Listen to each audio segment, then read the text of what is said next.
I've been working as a professional investor for about a decade. I actually started my career here in Cambridge. I was in life sciences. I spent 6 incredible years at the Whitehead Institute for Biomedical Research, a very magical time.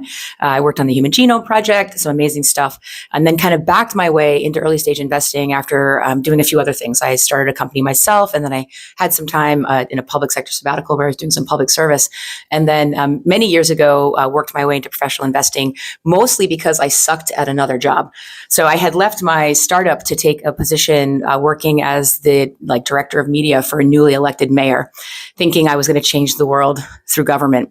And it lasted 10 months and 11 days. And at the end of that 10 months, it was very obvious that one of us had to go, and it wasn't going to be the mayor. And so there was this, but there was this moment that I just had, things had to change. And it was at that time that I hooked up with my current fund partner and joined him. And I was really only going to stay for 3 months, just a little air cover while things blew over. And fast forward like a year later, I was the managing director of that fund and found that this was like my calling, and I was pretty good at it. So I started out with a really traditional early stage equity fund. My partners and I did about 90 companies through that model. And then in 2016, I began realizing that the toolkit that we had for funding early stage companies was very limited.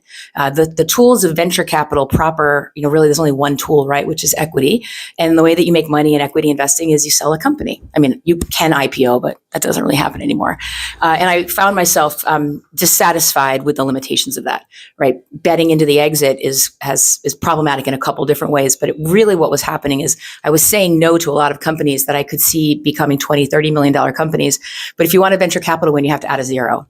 And that I saw a huge opportunity not only to invest in the kinds of companies and founders that I would be proud to support, there was just like a metric shit ton of money to be made over there as well. It was an underserved asset class that was very deserving of private capital, and saw an opportunity to design a model that would work for those companies. So fast forward, been doing that now since 2016. We've got about 70 companies in the portfolio. Now we're talking RevUp now. RevUp, yeah. Okay. And we just designed a model that allows us to invest into companies kind of independent from the exit. So we're really looking at revenue growth versus exits as the way to create investor returns. Just gives us a lot of flexibility to invest in a very broad spectrum of companies, mostly B2B.